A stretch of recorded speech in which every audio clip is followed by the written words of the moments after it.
Ja, vielen Dank, Kevin. Thanks ever so much, Kevin. Die letzten Minuten haben wir Industrie 4.0 aus einer ganz anderen We Perspektive. took a completely different look at Industry 4.0. We took the developer's perspective. Ich habe mich vor einigen Wochen A couple of weeks ago, mit einem interessanten I Ansprechpartner talked with an interesting contact, Professor Rainer Draht, professor at Pforzheim University. And he is a digitalization expert and has worked in a leading function in research and development. He is well known because of many presentations and publications. He applied for 60 patents and is the award winner of many innovation award. And when we discussed that, we took a completely different view of Industry 4.0, and it is very interesting, hard and difficult to find a common ground. So I asked Professor Draht, how would you, as an automation expert and specialist, explain Industry 4.0 to your grandmother? Let's take a look. Well, the generation of our grandmas, they lived in the world of products and of craftsmanship, and the trade or crafts had golden ground. So manual labor was important. Manual labor was created. The doctor treated you. Today you're only diagnosed. So that means I describe it with material things and completely leave out computers. I would tell her, Grandma, just imagine I had a huge piece of paper and I would note down all gas stations I know and write them down. Next to it, the address, and next to that, the price. And now let's imagine I amend that with all gas stations in Germany. So therefore, I would have a really huge piece of paper and a pen that can write very, very fast. And well, if I could, remember that, I could do things that are, well, nobody would ever be able to do.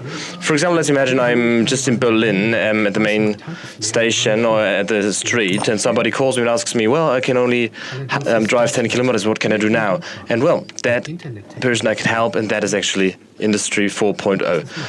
Ja, vielen Dank. Leider konnte Herr Professor Draht heute nicht da sein. Unfortunately, Professor Dr. Draht cannot be here.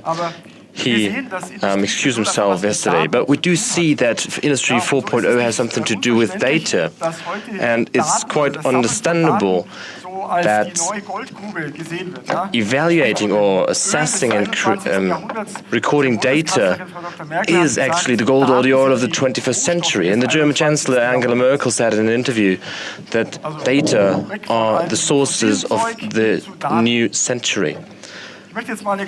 So let's get from all those fossil fuels to data. I am convinced that in the 21st century we will have to work with physical sources and resources. So we will not fill up data into our cars, but gas or oil. Whether it'll be diesel remains to be seen. In any case, data will help us to work and use the resources we have in a much more efficient way. But let's be honest, it's not a new development that was started with Industry 4.0 only. Let's stick with the automotive industry. Well, I remember the first Volkswagen Passat in 1978. Does anyone know that one? Okay, it's a few, well, probably same year. So there was a 2-liter super engine, had 150 horsepower and had 9 liters on 100 kilometers. Today there's a Passat with a 2-liter engine having 220 horsepower and has a mileage of 6.5 liters per 100 kilometers. Well, the measurement methods, They were questionable back then, still are today. Let's leave that. So it's not a new development. And the question again, what is Industry 4.0? How can you comprise it in one sentence? And I would like to ask Professor Draht to explain it. Could you please explain Industry 4.0 in one sentence? Well, I think a good sentence would be Industry 4.0 is the introduction of internet technology in the production with immense impacts. Well, thank you very much. Very short, precise. Well, internet technologies, huge effects and impacts. I think we can't get around of cloud systems. The colleagues talked about that the cloud is the natural platform in order to use those platforms in Industry 4.0. We do have scalable systems with infinite, almost infinite performance and scalability. And everything is just available and accessible through our internet access. No matter whether I have this internet access at home, at work, or on my mobile phone. Well, where's the added value? Well, on those cloud servers, we can have services that generate additional information which are very valuable in order to optimize processes and machines. We said we can use resources in a much more efficient way. So where are the huge effects that Dr. Draht talked about? Well, they are available because of the fact that we have self-learning systems, things that can recognize robots or systems that can recognize anomalies, maintenance or things like that. So AI, that is the buzzword. Then we have a development which is not a linear development but an exponential development. And Mr. Hess will talk about that in detail. But of course, we need to get data into our cloud. And I've brought a test machine, a test device here. Well, it's a small device, a small machine. It's a small pneumatic model. Could the camera please zoom in on that? I will give you some hints. Well, we do have air pressure controller as well. And we want to get the data from there to the cloud. Let's have a closer look into the whole setup of the system. First of all, I do have a controller, which is the black box that we can see here. In that case, it's a real-time capable Linux system with the CODESYS SPS that actually won the Automation Award last year. Everybody that voted for it, thank you in that place. Then, as a Feldbus, we have an EtherCAT system connected, and in this EtherCAT system there's a coupler or a connector that actually controls the pneumatic cylinders and recognizes the sensors and assesses the data we get. Of course, we also have our computer, that is actually what we can see here, and the whole system is connected to a cloud, i.e. to the internet. So how do I get the data from my controller to the web? Exactly through certain protocols. HTTPS, MQTT, those are actually protocols that can be used for transferring data into cloud systems, and that's actually what we want to do now. The question is, which data do we want to transfer? Well, in order to generate nice data, I have an additional module, which is the box up here. It's a small sensor box that I got from Bosch Connected Devices. Thank you very much to them. So data is transferred via Wi-Fi. I could transfer it directly to cloud, but I want to do something with the data in CODESYS. That's the reason why we enter the data into our system. Then the data is what we want to use and process, and then we want to transfer it to the cloud. So I'd like to switch to CODESYS, to the CODESYS application, and we see it in a second. I prepared the project. I do not want to stretch it too long for time reasons. Oh, thank you very much to the directors. Okay, so we do need a certain process in order to, or workflow, in order to start and control this pneumatic system. I do have a protocol actually with certain steps and flows, so nothing else can be seen than cylinder on, cylinder off, starting point, end point, switch through it. Then there's a second stone, the consumer stone. The sensor box can be programmed, is programmable in itself, and every several milliseconds data is sent out. This is this stone, or this part, this component. We do have a certain database structure, the sensor values. They are seen here, acceleration values, ambient temperature, ambient condition values, gyro values, and also light data. Okay, let's get to the main part. PLC, PLG, classical, well, it's at the same spot ever since. I want to access now the process pneumatics module, and the sensor actually that assesses and reads this data can be seen here. So what I do now is I actually call up this here, set a flag so that my send message is set on true for the cloud. So where does the send message come from? How do I get the data into it? Well, I do need a respective library for that. And I will use, in that case, HTTPS, because there is a WebClient library available in the store. Well, there's also MQTT library from Janstech, but I actually decided for the small system. Well, we have actually put a library into the store which actually encapsulates everything in order to allow and facilitate the connection to Microsoft Azure.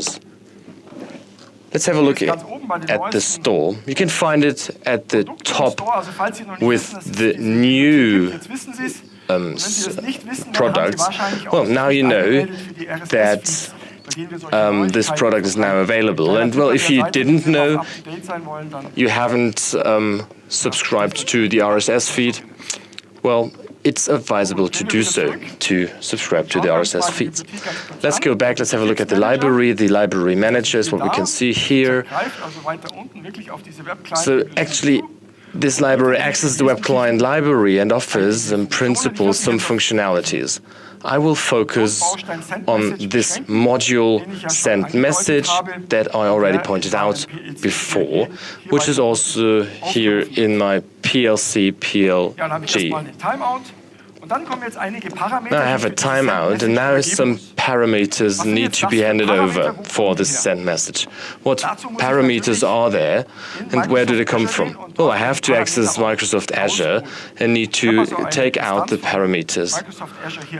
I do have an instance of Microsoft Azure here. You see the dashboard here and a series of resources that were created. And especially for this technology day today, I have created a certain IoT hub. We can click on that, have a closer look at that. And we see many opportunities, some values. You do see that during lunch break I did try whether everything works. Yes, we tested it before. Well, it might be stupid not to do it before. And the most important thing that I can hand over to the send message parameter is the subdomain, which is actually the name of the resource, CODESYS Microsoft Azure Hub Azure. Exactly. The second parameter is the IoT device within this Azure instance. So in this Azure administration or management, I just can click on IoT devices. Oh, I have to say, well, I do have my glasses somewhere, but I'm a bit embarrassed to wear it because otherwise I won't see you. Well, CODESYS PLC, that is actually my device. I could sort of copy it and then put it here. We do have two additional parameters, which are a bit more complex. It's not a short string. If you have a closer look, it's a really long string. So why is that? Well, it's related to the following. So if we send the data to the Azure Cloud, we always have to send it in an encrypted way. So think about what Professor Fröhlich said this morning. We have to have an end-to-end encryption, because other than that, there is an opportunity that the man in the middle can steal this data and can take data I do not want to give this to this person or make it available. So how do I get this key, this SAS, which is an abbreviation for shared access signature? How do I get to this thing? Well, I don't want to go too much into detail for time reasons. I just want to point out that there is the Device Explorer by Microsoft. It's a tool you can just download and GitHub. And there we have to enter a certain connection string, which is, at the end of the day, a key, so the master password for my cloud system. And I could just take it out from the cloud in a certain area, just show it to you. Share access policies, there you see the IT owner, and here the primary key of my connection string. I don't want to show you two more, because I don't want anybody to, take notes. It's my cloud. Everything's just stolen. No, it's not. Exactly. And the data actually, well, I can connect it and can generate keys, and I can then enter this key into my parameters. I prepared it before, as I said, everything is a bit more complex.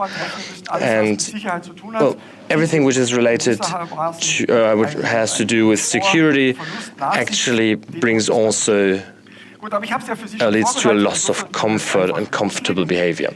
As I said, I prepared it, so let's get started right away. If we get back to this part here, I added a function, i.e. generate JSON string. The Azure Cloud saves data or expects data in a JSON string format. And I did it myself. Of course, I could have been lazy, just get a string or library from the CODESYS Store. It was really fun programming myself.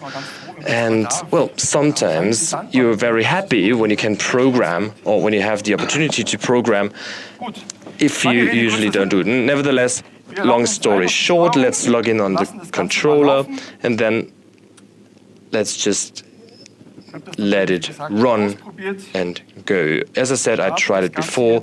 Let's start it. And we also start the pneumatic process behind. Probably we'll have a look at the global data list, whether sensor values are also transmitted. Perfect. So that means, because of the application, we generated values that can be sent to the cloud. Okay, let's get back to the cloud, probably to the dashboard. Well, as you can see, you see nothing. Or you can't see anything. Oh, okay. Well, the cloud is just a huge data pool. I do need additional tools in order to make the data I created visible. So this Explorer would be an option. I can just switch on a monitor, and after a few seconds you see that the data is sent through that in a string format. That is actually not what we expect, because there are apps. There are apps available for the Microsoft Azure Cloud. It's not my domain, but I want to show you what I have prepared for you. Some people from Microsoft told me, well, take that tool, Time Series, Insights, and here we can have a look at the data as we actually expected from trace. Well, CODESYS can do that forever, actually. We can have a detailed look at the data. You see the process just started. Let's have a look at the data in detail. I could also have it depicted in a numeric order. And I can also use another app in order to generate an added value which helps me to optimize my machine or my system. That is exactly what I will not do, because Mr. Hess will do that in a second. And I will not do that because it's not our domain. We are a tool manufacturer, and my task is it to get the data into this system. You as system operators and system manufacturers, you need to find out which purpose you want to have with this data. You know what you want to have. You're the experts with regards to application, and you have to think about that in advance. And I want to quote Professor Draht. I need the presentation. Thank you very much. You need to know what you're looking for. So you're not just shaking the haystack and hope that something valuable comes out, but you really have to know what you're searching for. Or, put it differently, I heard it from an employee of Amazon Web Services.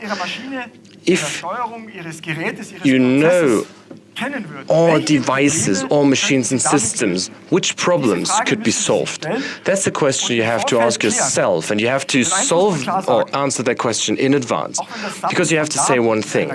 Although collecting data in a cloud is cheap, well, it's expensive nevertheless. And if you collect a lot of data, it costs a lot of money.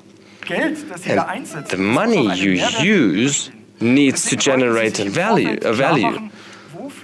And that's the reason why you have to be sure in advance, where do I get added value? Can I increase productivity for my machines?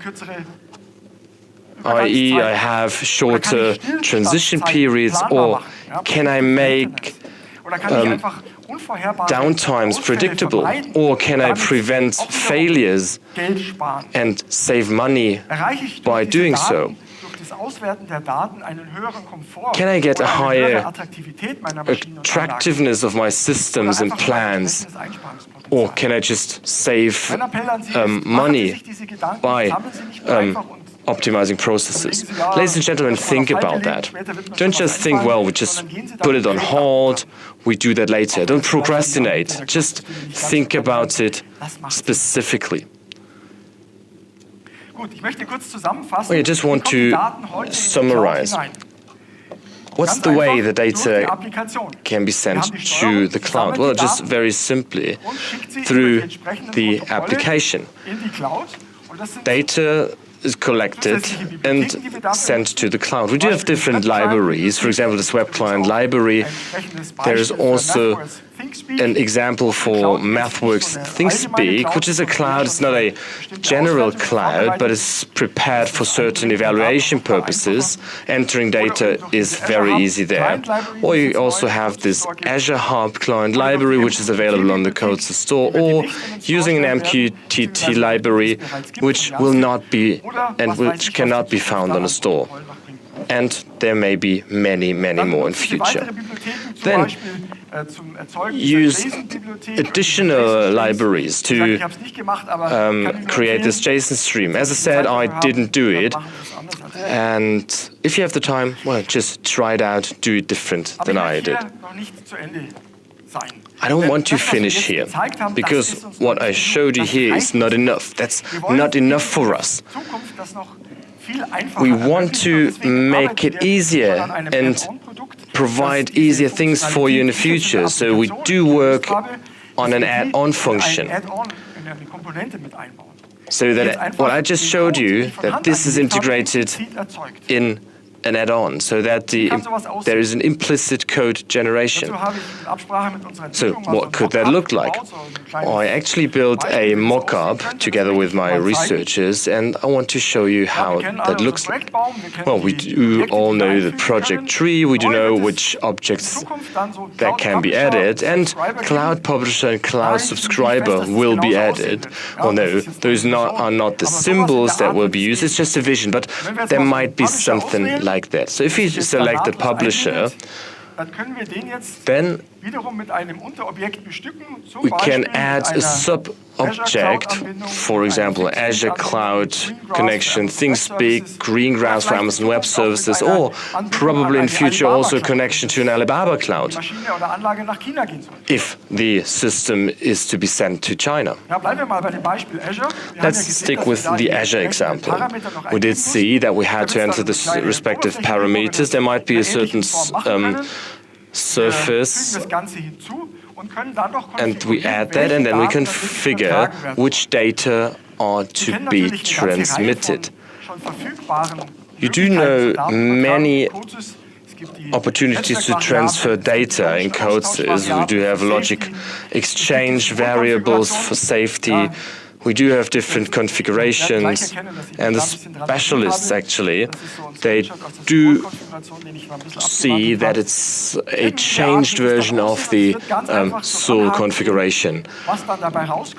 The result will be an implicit application that causes the data to be transmitted to the cloud. So, do you want to have a bit less? Well, usually you hear something else with the butcher. A different question. Well, I want to have a seamless transition to Mr. Hess, because we are actually in the hype cycle for cloud systems. But today's controller, and Mr. Ketterle showed us, they do have a lot of performance reserves, that data can be pre-processed there. And Mr. Hess will show us an example which actually just can be seen, well, with this device, because we use the same device. Thank you very much.